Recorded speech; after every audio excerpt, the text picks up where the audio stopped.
Good evening. On behalf of the Jewish Federation of Cleveland, I welcome you to the Community Relations Committee, 74th Annual Meeting and the Sidney Z. Vincent Memorial Lecture. I'm Howard Rabb, and I'm proud to be co-chair of this event with Kerry Rosenfeld and Neil Shapiro. The CRC builds relationships across diverse communities, mobilizes the Jewish community into action, and leads Israel education and advocacy efforts in Cleveland.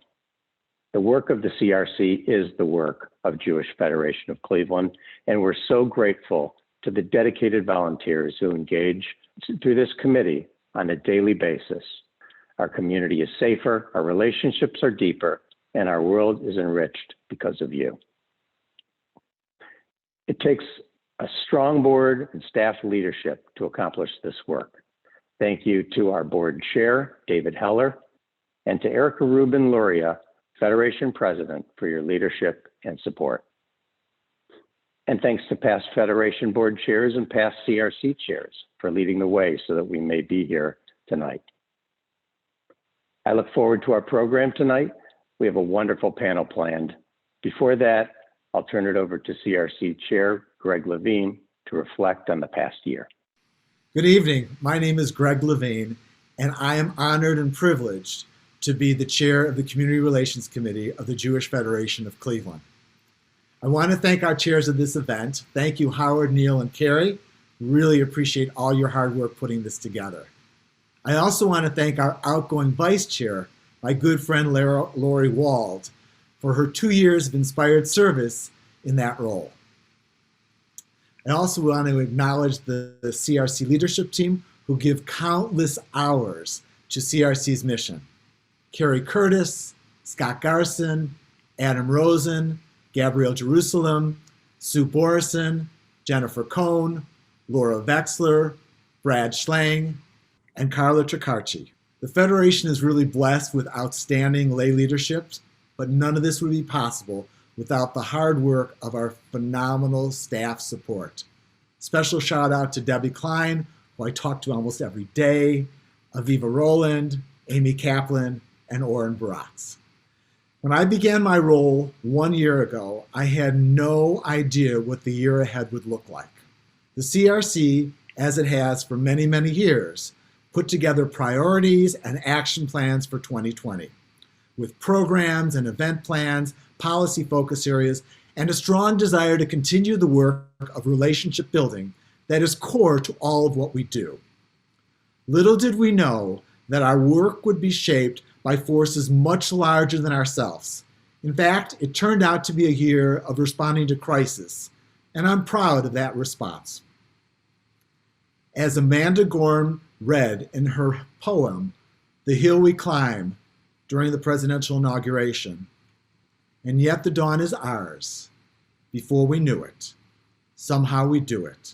Somehow we've weathered and witnessed a nation that isn't broken, but simply unfinished. The first crisis we addressed was the rise of anti-Semitism and hate. To begin the year, the first weekend in January, the Federation took 2 buses of Clevelanders to New York for the No Hate, No Fear Solidarity March against anti-Semitism. I was proud to be part of this inspirational and important day, along with so many others, many of them on this Zoom call right now. It affirmed the work we do every day in CRC. In order to address the rise in hate, the CRC twice convened several local Jewish and general community organizations that fight anti-Semitism and hate.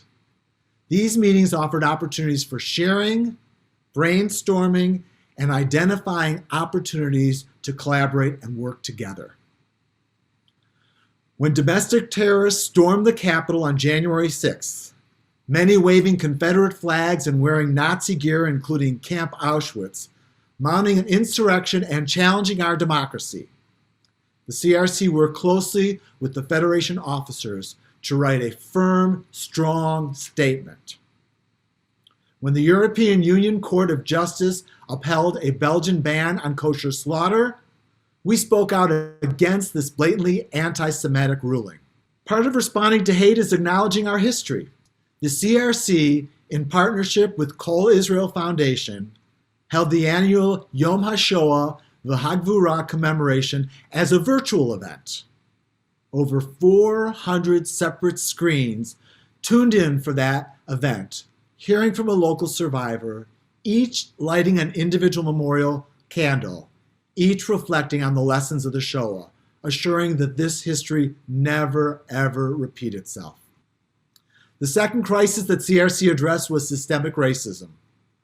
While the CRC has worked in this space throughout our history, there was a renewed sense of urgency after watching the 8-minute, 46-second murder of George Floyd.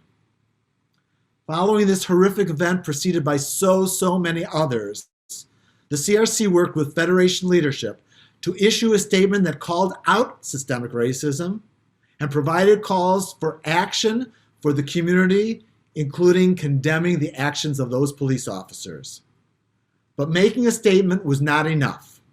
We wanted to ensure we reached out to our friends in the Black community, and we wanted to provide educational opportunities for those in the Jewish community. The CRC's Intergroup Outreach Subcommittee led the effort to call dozens of local Black and Latinx leaders to listen to their concerns and ideas. This core CRC outreach work was especially challenging this year with the pandemic.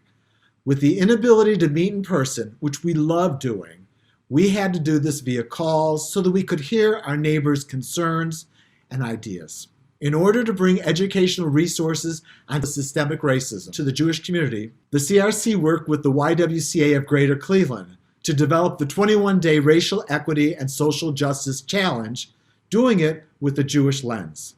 Nearly 700 members of the Jewish community participated in the challenge, and dozens took part in related discussions during and after the 21-day challenge. CRC staff work with the Federation's human resources staff to bring diversity and equity training to the entire Federation team. For the past 2 years, the CRC members have engaged in civil discourse on challenging topics to build our dialogue skills. This year, we focused on 2 of our dialogue sessions on institutional racism: the intersection of racism and anti-Semitism, and the role the Jewish community plays in responding to systemic racism. In 2020, the CRC held its 4th annual Racial Equity Program for our committee members. This session featured a panel of experts on the digital divide, as well as breakout sessions designed to guide our work in this space in the coming years. We look forward to working with community partners in the coming years on this very important issue. The final crisis the CRC addressed was the pandemic. Realizing that voting during a pandemic would have its share of challenges, the CRC played an active role in voter engagement leading up to the 2020 general election. We put together a bipartisan, diverse task force, ably led by Jeremy Paris, that through collaboration and consensus developed a voting policy platform. The full committee approved it, and then the CRC spent months and months advocating for those measures that would make voting during the pandemic safe and accessible. These measures included written testimony in the State House, outreach to elected officials, community-wide action alerts, an op-ed, and an educational panel discussion. The panel discussion, in partnership with the AJC and the Maltz Museum, was one of 3 panels on issues impacting our nation during the pandemic. The CRC is always proud to partner with organizations like these and others to raise awareness and spur action. As we embark on this new year, there is much to be done and a great foundation to build upon. In 2021, we will continue the important work of outreach with our partners in the Black, Latinx, and interfaith communities. We know that strong relationships are key to combating anti-Semitism and all forms of bigotry. We also continue to work toward greater civil discourse, modeling consensus building through our policy task forces and other committees, because we also know that our community is stronger and more secure when we come together on things which we agree, rather than let issues divide us. We are truly excited about our timely panel tonight. While we can all acknowledge the challenges we have faced in the past, we can also look forward with a collaborative spirit. I hope our conversation tonight is the first of many to come. I'd like to close my remarks by again quoting Amanda Gorman's inaugural poem. We are far from polished, far from pristine. But that doesn't mean we are striving to form a union that is perfect. We are striving to form a union with purpose, to compose a country committed to all cultures, colors, characters, and conditions of man. Before we get to our panel, please enjoy a short performance from Karamu called The Possibility of Hope. It will be an excellent segue to our panel discussion. Thank you. What do I do with all this history and present pain around me? How can my shoulders withstand the waves of hate that rise to drown me? My exhausted legs march endlessly through lands that leave them filthy, chanting, "We gon' be alright," while not believing that we will be. Fighting to let my voice ring in places where they never heard it. Tasked to take the power back from the people who don't deserve it. But this time, the fight feels different. New hope courses through my veins. The rumbles of our movement currently feel aptly primed for change. I feel a new feeling this time. Like our demands scream out the jokes up. Feels so possible, I'm scared, cause now my heart's getting its hopes up. I thought I would fight forever for a day that never comes. But what if our response is not ignored and heard by more than one? And what if our vote really counts as more than black dots on the page? And what if our defiance led us to the edge of a new age? An age where systematic hatred gets disbanded and abolished. Age where laws that disproportionately hunt me are demolished. Age where politics won't pander to what they think I should hear. An age where guns issued by officers won't pull because of fear. An age where we can redefine the ways that we should be policed. An age where our dollar holds power for our people in our streets. An age where leaders can't be bought and we push corruption to stop until we build a new foundation right on top of Plymouth Rock. You see, I come from tears and sweat, from chains and cries and forced adoption. Family tree of fighters that knew giving up wasn't an option. And they screamed and scratched and pushed and bled and thrived so I could stand here. So who would I be if I didn't grip their hopes in my hand here? More than just my fingers posting statuses across my phone. I want to fight for this change and I don't want to do it alone. I feel the bloodline from my brothers and the heartbeat from my sisters. I see change on the horizon and our black sun's growing bigger. And we won't stop till our total worth is traded for our pain. Instead of we shall overcome, let's fight to say we overcame. Thank you to Karamu for sharing that inspiring performance with us. The Possibility of Hope is a poem written by Cleveland poet Chris Webb for Karamu House's Freedom on Juneteenth, an original production that first debuted on Juneteenth, 2020, a commemorative annual holiday that celebrates the end of slavery in America. The full production of Freedom on Juneteenth, a multimedia docudrama, not only educates viewers about the Juneteenth holiday, but also the historical journey of African Americans in the seminal moments and movements that have led to the injustices and disparities in the African American community of today. My name is Neil Shapiro, and I am proud to co-chair tonight's event. As we do every year at this event, we are honored tonight to pay tribute to Sidney Vincent, a visionary, a scholar, a civil libertarian, and communal architect. He was the Federation's Director of Community Relations and then the Federation's Executive Director. A native Clevelander, Sidney began his career as a teacher in the Cleveland Public Schools. His move into the field of community relations was a natural extension of his passion for social justice, his commitment to fighting bigotry in all its forms, and his leadership in helping to professionalize the field of Jewish communal service. His involvement in the civil rights movement was legendary, as was his wisdom and compassion in dealing with people of all faiths and backgrounds. And yet, Sidney was also a pragmatist.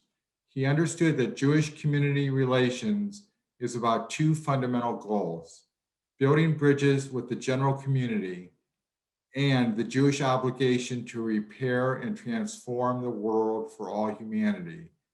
It is a fitting and moving tribute to Sidney that tonight's panel, which is focused on building our community together, is presented in his honor. Good evening. I'm Carrie Rosenfeld, and it's my honor to introduce our amazing panel. Danielle Sydnor is the founder and CEO of We Win Strategies Group, a firm dedicated to working with a diverse array of stakeholders to create win-win outcomes for individuals, organizations, and communities. Danielle is also president of the NAACP Cleveland branch and board chair of Eliza Bryant Village. Victor Ruiz, executive director of Esperanza, has been a leader in addressing the educational needs of Cleveland's Latinx community. He works with individuals and organizations to help them recognize their power and potential and use it to benefit themselves and their community. Victor serves on several boards, including Tri-C and the United Way of Greater Cleveland. Erika Rudin-Luria is president of the Jewish Federation of Cleveland. She's only the fifth person to hold this title in the Federation's 115-year history. Most recently, Erika served as the organization's senior vice president and chief strategy officer. In this capacity, she provided the vision and direction to drive the organization's planning and research agendas, as well as to develop solutions for evolving community needs. Our moderator for this evening is Keisha González. Keisha is program manager for social impact investing and community development initiatives at the Cleveland Foundation. She's committed to equitable placemaking and has worked on many key projects in Cleveland, including La Placita and La Via Hispania. Thank you all for being with us tonight. Before I turn it over to Keisha, I want to share a few thoughts. We've asked our panelists to be open and honest, and we hope that you will listen and participate with open hearts and minds. We want to acknowledge that many of us are approaching this conversation from our lived experience rooted in white privilege. We also want to acknowledge that Jews come in all colors and bring unique perspective to our community. I look forward to learning from all of our panelists tonight. Keisha? Hello and good evening, everyone. Bienvenidos, welcome for what is sure to be a rich and dynamic panel discussion on how we're overcoming challenges together. Knowing that we have a short amount of time, I want to jump right into the discussion. Are y'all ready? Yeah, we can. Okay, so 2020 has impacted all of us in different ways, professionally, personally, within community and beyond community. We want to set the stage for this conversation on, what did 2020 mean to you? What did you learn about yourself? How has it impacted you? How has it formed you as we walk into the early stages of 2021? Victor, can we start with you? Sure. Thank you, Keisha. And thank you everyone for this opportunity. It's great to be here. As I reflected on this question, a few things came to mind. One is obviously a lot of reflection and pivoting in 2020, like everyone else. But I think the most important thing that I learned is I was really forced to step back and admit to myself and to others that there were many situations where I just did not know how to address challenges and issues. And while that's scary for someone who's in a position where we have to be problem solvers, it was great because it allowed other people to really step up and see their talents shine and let them really, do what they do best. And that really was very apparent, not only professionally in Esperanza, but also in my home. So that's the biggest thing for me for 2020. Awesome, thank you. Danielle? Yeah, I think the biggest thing for 2020 was recognizing that there were many people who didn't understand the depth and breadth of systemic and institutional racism, and realizing that as much work and as much advancement as we've seen in our country and in our global society, just recognizing how much work we still have left to do. But I can't do this work without having a sense of optimism and saying, in spite of all of that, I was still encouraged because more folks than I have ever known in my own personal fears and circles have come out and said, I was one of those people that didn't understand, but I'm willing to dig in and do the work and learn and to grow and to support and be a really strong ally. And so I think 2020 brought people further apart in some parts of our country, but it also brought us much closer together. Awesome, Erika. So I'll just add that I think in 2020, we really recognized the humanity in each other.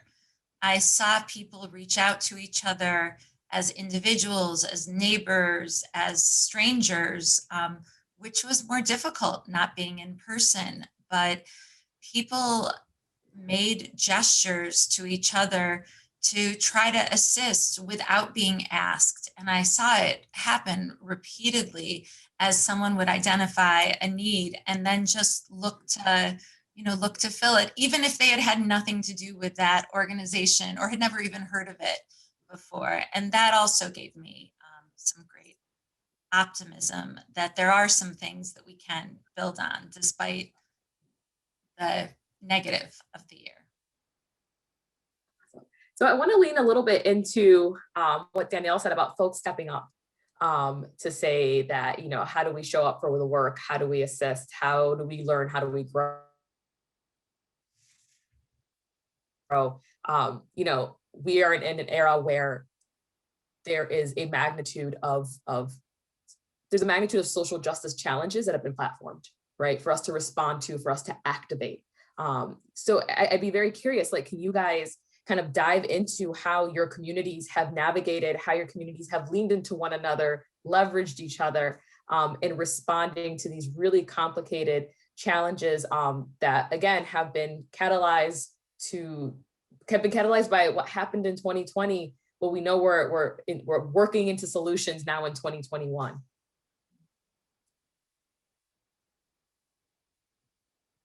I can start. Keisha, I think that one of the things that I acknowledge about the Black community is we are not a monolith. And, I think Carrie even said, the Jewish community comes in varying shades and ideas and thoughts. And so does the Black community in our personal relationship with struggle and personal relationship with the movement is varying and it's broad. But I think that one piece of commonality that many people had across the community in 2020 is that for a moment, many more people started to recognize that inherently there is this bias related to skin color. And as a woman who's grown up on the West Coast and also in the Midwest, I can acknowledge that depending upon your current geography in life, it may really dictate how much diversity you have or you don't have and who you get a chance to experience life with. And so I think because of some of the things that took place in 2020, we have more Black folks who now are being able to have seats at the table and conversations where they had been generally uninvited. And so their expertise, their ideas, their opinions are being more embraced and being more welcomed by people that might have discounted them before.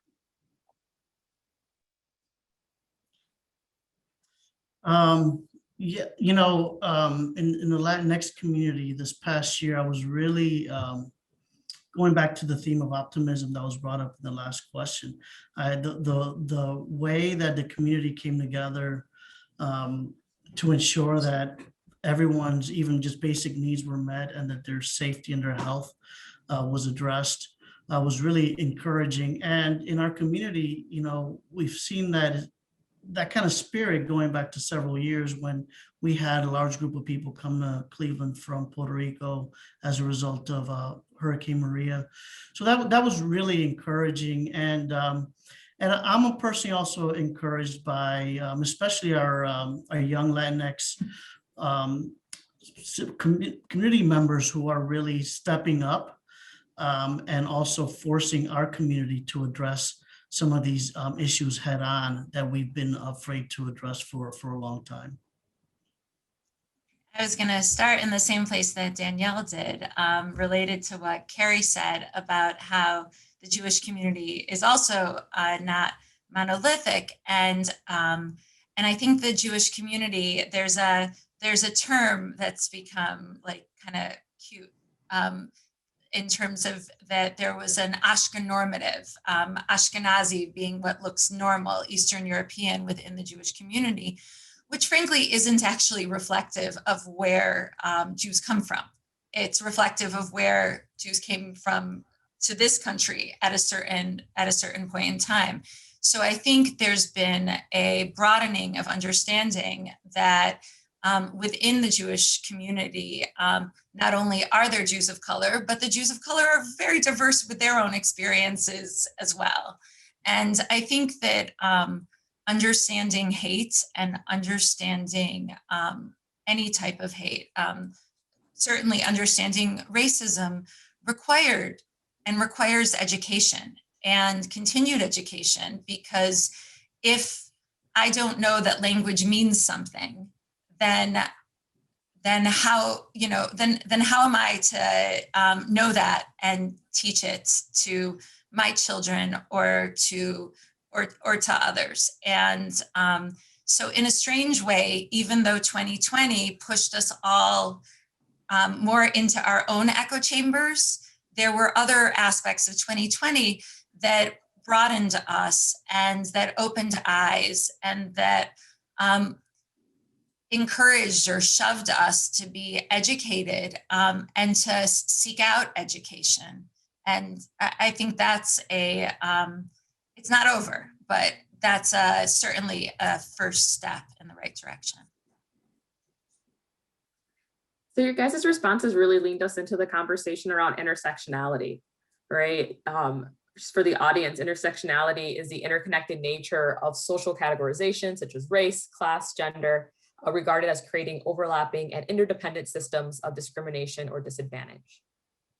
How has this intersectionality manifested itself in your lives, in the lives of those that you guys are serving?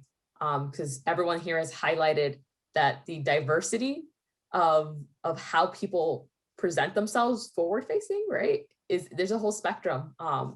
But we know that those identities are compounded, right, from Afro-Latinos to Black Jews.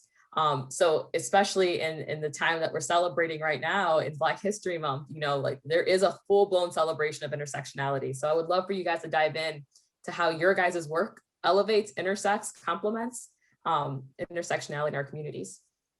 I think that the conversation about intersectionality is so important because it allows people to bring their whole selves to whatever spaces and work that they're doing.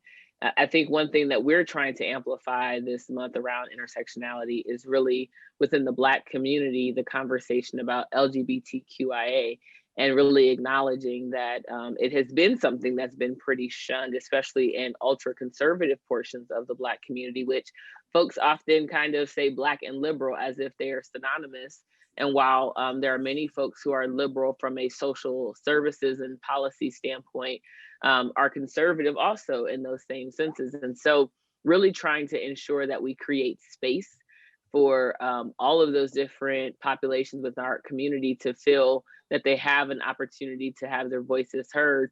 But then I think the other part of the intersectionality work is really this shared experience with struggle or the lack thereof. And we had a conversation last weekend, actually, in honor of Black History Month, was a conversation across the diaspora, because as we think about the Black experience, most people are singularly looking at the Black American experience. And we have a number of individuals who are newly arriving Black immigrants from the continent who don't really recognize what it is to be Black until they get here. Because when you grow up in a place where everybody is Black, they're not seeing Black in the same way. And then coming to the realization that simply because they now live in the United States, they are going to have a different lived experience in Black skin is something that, again, that intersectionality of being a newly arrived Black person into the United States of America is very important, that we lean in and we elevate those voices and conversations as well. Danielle, as you're speaking, I see a lot of parallels in the Latinx community, dealing with, LGBTQ, and how our views as a people are, racism within our community, and even within various different Latinx communities. We're a very heavily Puerto Rican community in Cleveland. Issues of immigration are not as prominent as they should be, and how we treat individuals from other countries that are not Puerto Rico. Religion. So we're also struggling with those same issues. And I think that, and again, I really credit our younger community members for really pushing these issues and forcing us to address them and start thinking about them. We have a lot of work to do, a whole lot of work to do. But there's a movement towards making us think about these things. So it's interesting. This is where language, I think, means different things in different spaces. And so while the definition of intersectionality, and it to me, it talks of nuance, and it's not either or, just in terms of how I intellectually understand it. Intersectionality is a challenge for the Jewish community because it's often a term that's used to weaponize anti-Semitism.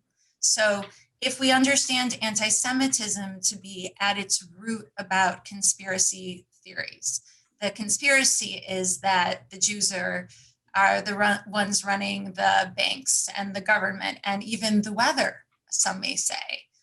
So if Jews are running everything and if they are controlling and in charge, then it is their fault. Anything bad in the world is their fault because they are the ones controlling things. And so if you look from the conspiracy theory that is anti-Semitism perspective, then intersectionality sometimes is used as an excuse to play into anti-Semitic tropes. And that becomes very challenging for the Jewish community that would very much like to be, again, not monolithic, but would like to be able to speak out against racism, against other forms of bias and hate, but then sometimes get trapped in this fight against folks that are using it as a defining characteristic to support anti-Semitism. Keisha, can I respond to something Erika said? Because I think one of the things that Victor also said, when you've been and you are in a marginalized community, we have so much more in common than we have different. And it takes sometimes a little bit of work to identify what that common struggle is. And, Erika, I think you bring up a point about these broad brushes that people try and paint any group with. And it is something that we have to continue to push, right? The Black people are not just inherently naturally violent. They don't have just more aggressive tendencies. But what we know is that the way we're cast in movies, the way that we're portrayed on news stories, the way that we're portrayed in most things helps to reinforce those stereotypes. And so then it becomes something that's much more challenging. And what I also identify is I went to a really small Christian college initially out of high school, and I met someone who the first time they ever met a Black person in real life was in college. And so all they knew of Black people was what they saw on TV and in movies. And so to your point about this, how do we break down the entities that help to control those narratives, and how do we ensure that those of us that might be in a room where we're hearing someone perpetuate those stereotypes, do we have the courage to say, that's not right?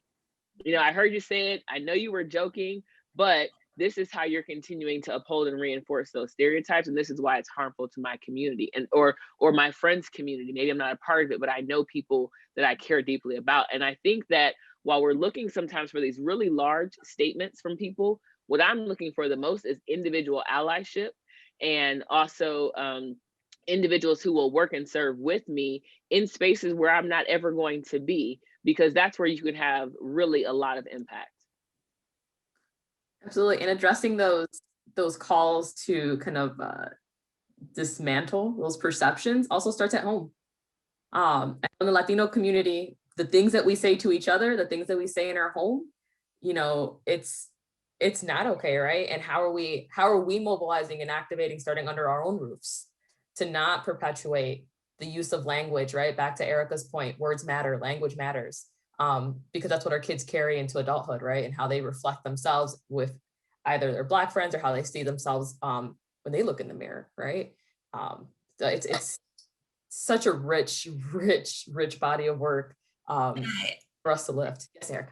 That's something I was just going to say. It also just shows, though, how, and I see it in my teenagers, in terms of how they'll speak to each other about, like, within the Jewish community. It's all of the tropes and biases become embedded in culture in a way that sometimes I know that sometimes they need it to be pointed out to them that actually what you're repeating, that's actually a problem. And this is why that's a problem, because it feeds into actually something that is perpetuated by anti-Semites, by white supremacists, and it needs to be defined so that it's recognized, because I think people don't recognize that they're repeating something because they're like, oh, it's out there in culture, what I'm repeating. Yeah, absolutely. And actually, you just hit on the next question I wanted to walk into around white supremacy. It's also shown up a bit in our Q&A section. You know, how has your respective communities, our respective communities, experience white supremacy? You know, and what does that mean for your work? How are we reacting? How are we activating?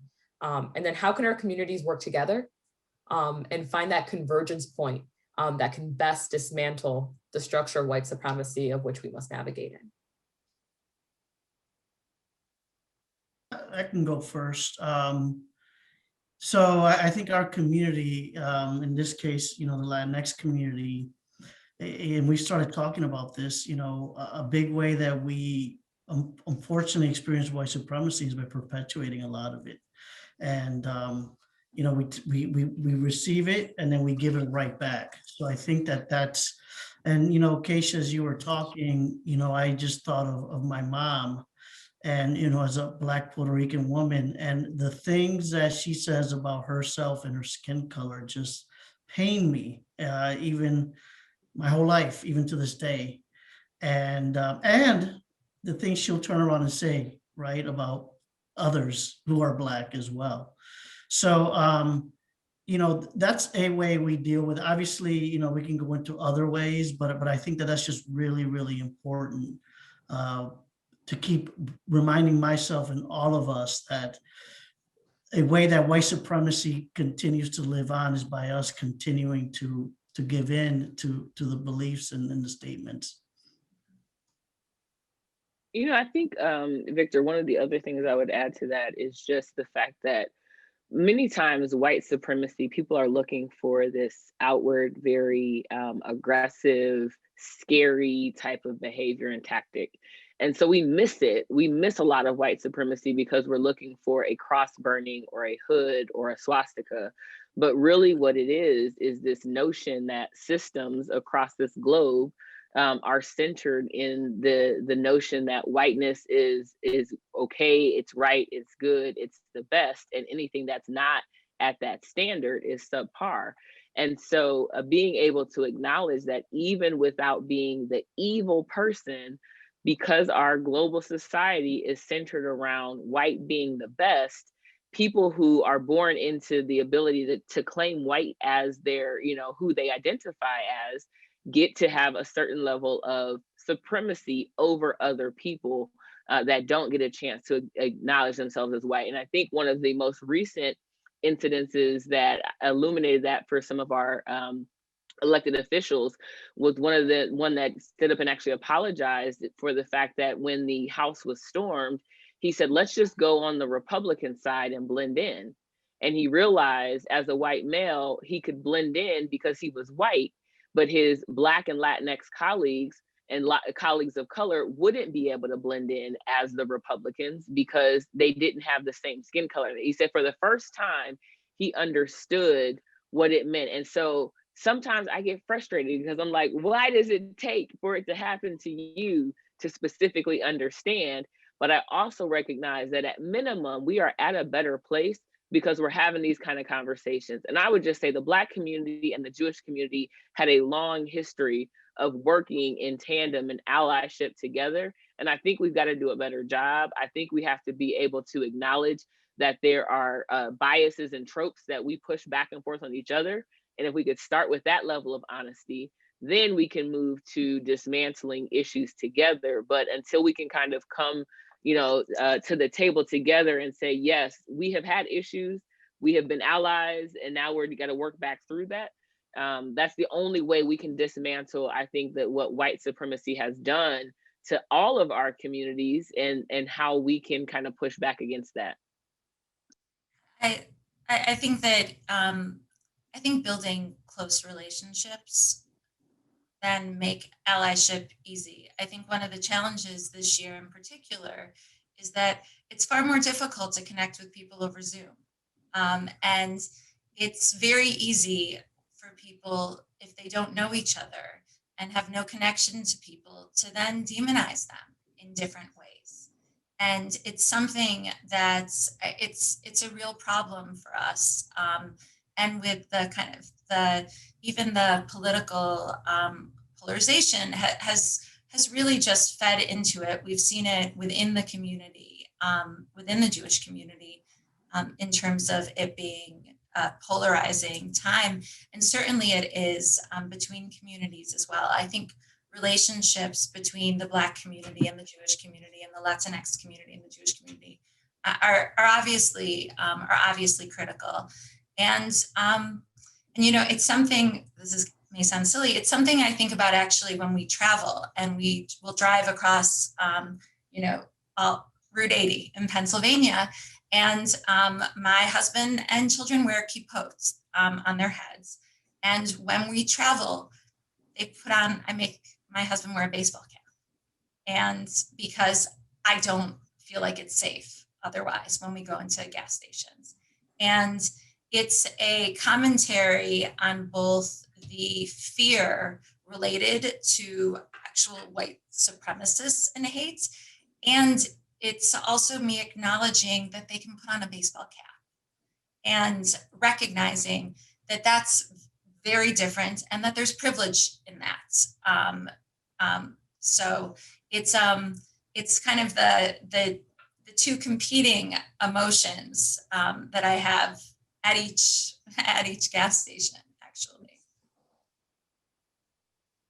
And I think we see that that resonates a lot, in particular with the Latinx community, right? Because a lot of us, me in particular, included in this group, like I'm white facing, right? I'm fair skinned. If you didn't know my name, you didn't know where I came from. It could be you could throw a guess in a variety of different places. And I think that self-reflection around the privilege that we carry within each of our respective communities, I think it's really, really critical. And figuring out what role you play in the dismantling and the support, right? Because I think there's a big reflection that we need to be having around how do mestizo and white Latinos actually support our indigenous and Black Latinos in our communities, right? So there's a heavy lift. There's so much to unpack. I wish we had 2 hours. But I do want to acknowledge that there's been some questions around allyship, how to be an accomplice or an advocate. And that was something that we wanted to touch on. You know, how do we serve the spectrum of allyship, advocate, and accomplices in this work? How do people show up? You know, I think people show up in a variety of ways, Keisha. One is being able to, again, like I said earlier, being an advocate in spaces where the room of people all look like you or all have the same faith as you, but you hear things and you see things that are just intolerant, and you're being willing to kind of call those things out, because allyship, yes, is sometimes coming, sitting next to the person, it's coming, having lunch, and it's doing those very outward facing things, but it's also the conversations that you have in private that help to start to challenge people. I think the other thing is when you have the opportunity to think about who gets a chance to lead in spaces, who gets the chance to become known, who gets agency to be looked at as valuable and important, being able to think about who is in your network that you can help to either sponsor or promote. And sometimes it takes a little bit more work. I think that's the other part of this. And I could be guilty of it and say, if you asked me the last 5 people that I talked to today on my phone, they were probably Black women, probably, maybe a man. But that's because that's who my really close network is, right? So when you're asking me for something else, I have to put a little bit more thought into digging a little deeper. And so I don't ask anyone to do anything I'm unwilling to do, but it takes intentionality for me to say, hey, Carrie, I got a question about this. I know Carrie well. I don't just talk to Carrie when I have a Jewish related issue. I talk to Carrie all the time, or I call McCall. And so those are the things that we have to be more willing to do, is create those relationships and build them to the place where we are actually doing life together and we're not just, passing transactions. Well said. Any thoughts, Victor, on that as to how we activate an allyship, advocates, and accomplices? Yeah, I think the point that Danielle brought up that, I just want to bring up again is that it's really, it's not just about bringing people to the table or, just bringing them in the room. It's also giving them the space or letting them have, sharing of power, giving up of power. So it's that leadership point that Danielle brought up, that it's not just about, hey, let's open up this door, bring them in the room, but let's they have to be in a position to also lead and create the strategies or whatever it is you're trying to do. But that's real allyship, that, for me. I want to kind of add a layer to this question of allyship, to kind of see where your guys' headspace is at. How have you all responded to performative allyship, especially in 2020, where folks responded but didn't necessarily activate? I would love to dive a little bit deeper into that, because I think it's easy for us to say that we're bringing folks with us and that folks are mobilizing. But what happens when it is just a call and response with no action? What are some cues, some advice in addressing that? I don't know if I have advice on how to address it. I do know that this work is lifelong, and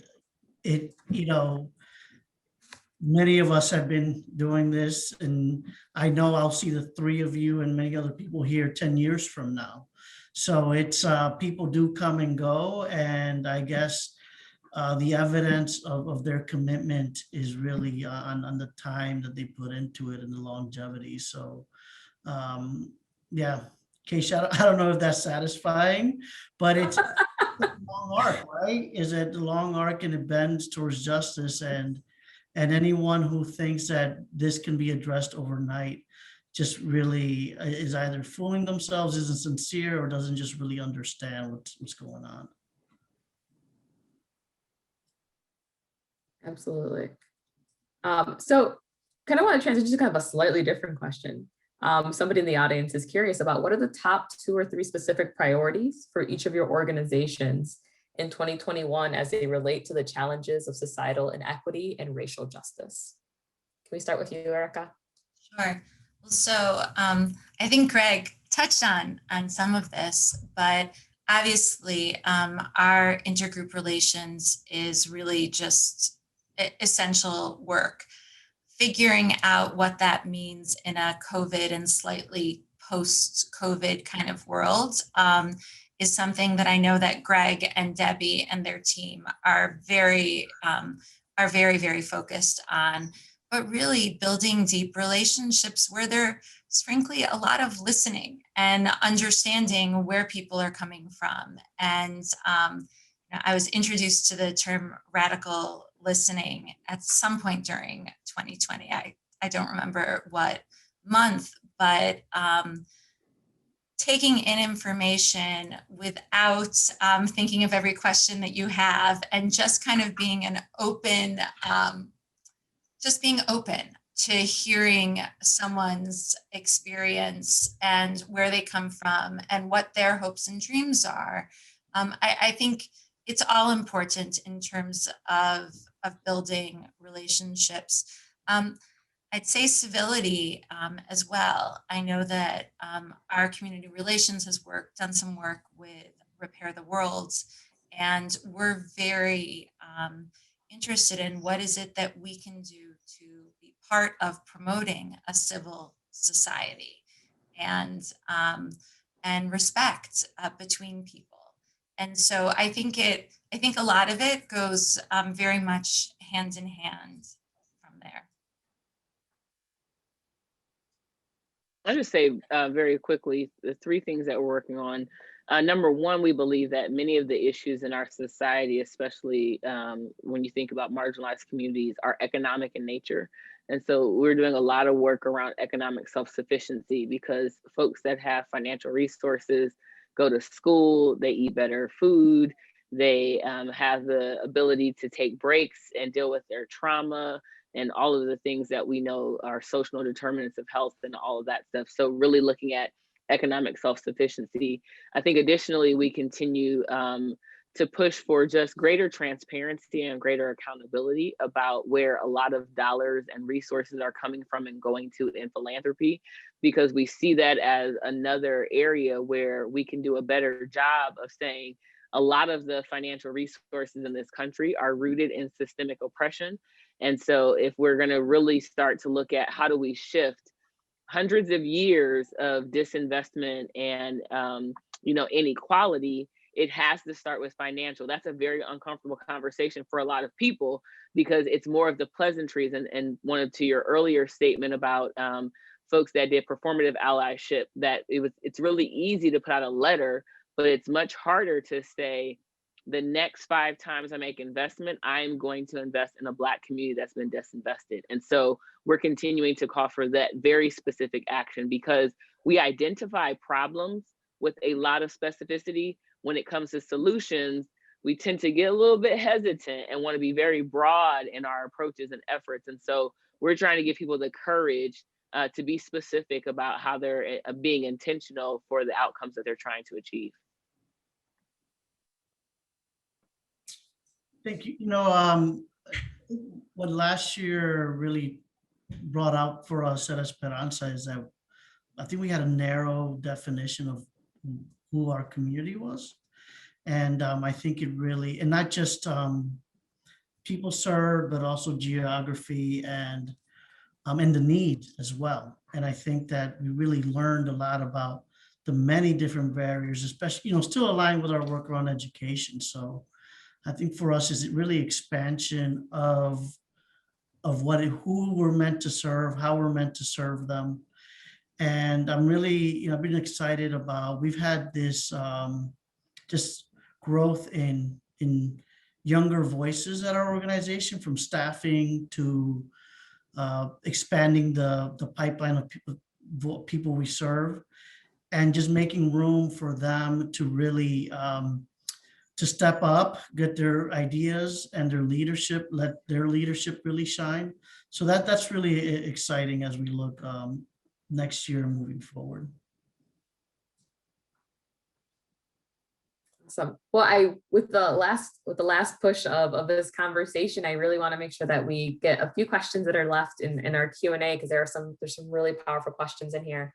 Actually, one of them leads with power. The power of proximity is really important. How do we not only build relationships between different communities, but recognize, uplift, and increase porosity within our communities, the points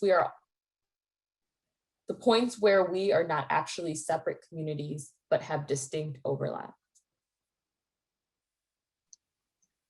I'll jump in. I think that's one, sitting in my home right here in Shaker Heights is something that we talk about often, is that Shaker Heights is a very integrated, segregated neighborhood where you have streets and blocks of folks that are primarily white, and then you might have some mixed, housing and things like that. But it takes for us to sometimes meet each other in community and recognize, again, the things that we have in common. My sons have classes with all types of kids. And so that means they become friends with each other. And a lot of times you become friends with the parents as adults, because when you're doing play dates and different things. And then I think that the time and energy to get to know people sometimes does take effort. It's like any other relationship. If you're really interested in this person that you want to court, you do the things, you call, you text, you email, you take them to dinner, you take them to lunch. And if we're really trying to establish relationships, we have to be willing to do the same thing. I don't think we should try and do it with every single person, but be intentional. If you come across somebody that you feel like has value and you can add value back to them, do the hard work of building relationship and recognize that it's going to take time. And I think that's something that we're lacking in patience a lot these days, and thinks everything should happen quickly. But I think really strong relationships that move beyond that separatism take the time and effort and energy to be poured into. I think that where there are those points of connection that can be built on, whether it's in a neighborhood or in shared interests or whatever those places of overlap are, not all of it needs to be pointed out by the leaders. And I think that's the other piece of this. It can't only be relationship at the CEO level or at the board chair level. These need to be relationships at all levels within communities. And I think that's really an important piece of it. So I don't think all of the ideas need to come from us. I really think that this is an area where we can all learn from each other and take ideas from each other. And Victor, can you bring us home? Oh, no. Well, I'll tell you what, I'll connect it back to the Jewish Federation. The Adler mission trip to Israel, which was part of the 2017, brought, Black, Latinx, Jewish people together. And not that that's the only way to do it, right? But what happened after that trip is that we made very intentional efforts to come together to address our common issues. And there was just some powerful collaborations that came out of that. So I just basically what Erika and Danielle have said, but continue encouraging people to make these intentional decisions to come together and then address these issues. So yeah, thank you, Keisha. Awesome. And please, thank you so much, Victor, Erika, and Danielle, for first of all, the leadership that you guys hold in doing this work, and for spending this time with us this evening. I'm going to transition us where Anna will be playing a short performative clip from Julia de Burgos Cultural Arts Center. Have a good night, everyone.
That was a clip from Joya de Burgos Cultural Arts Center, a family-oriented center to serve Latino youth and their families through programs and activities designed to foster cultural pride and art appreciation. This piece was a work of love over 3 years in the making in partnership with the Cleveland Orchestra. The orchestra has shown a commitment to social justice and inclusion, not only in terms of community education, but also to learn from communities of color. The orchestra played alongside local musicians, in this case, father and son duo, Carlos and Giancarlos Maldonado. As we have heard from so many tonight, the CRC is in many ways the public face of the Jewish community to the general Cleveland community. I am so proud of our community partnerships and so grateful to our panelists for sharing with us tonight.